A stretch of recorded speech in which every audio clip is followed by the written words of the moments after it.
Pound for pound, I feel like we're living in one of the weakest generations of all time.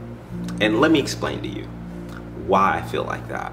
There's this saying that great-grandfather, if he had to walk a mile to work, your grandfather only had to walk 3/4 of a mile. That means your father only had to walk half of a mile. You only had to walk, you didn't even have to walk, you drove.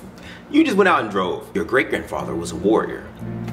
And to some extent, I get it, that makes sense. We should probably go through a lot of the same struggles that the previous generations went through. They built toughness, they built strength. Like, fuck it, like what am I doing?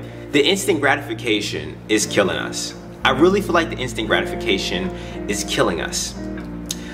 These phones with the dopamine rushes, the social media, we want things now, us leaving jobs, but that's a two-edged sword. That's definitely there's a lot to go with that. You know, the economy, the stimulus checks, all these different things could be a huge factor in what's going on and why we are acting and why our generation is so weak, the softness. You can even look at the amount of mental issues that are in our generation versus the previous generation. Maybe they just went undiagnosed in the previous generation and now it's just, you know, now it's really being seen. Or maybe we just have a weak generation. It really all breaks down to how you see it and your perspective on things. You know, what are you really getting after?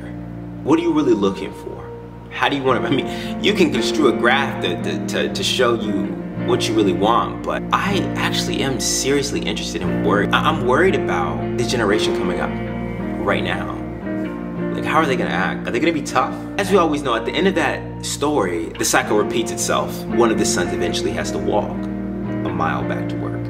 So, I think it'll be really interesting to see how my generation and the next generation kind of plays out. And that sounds like thunder.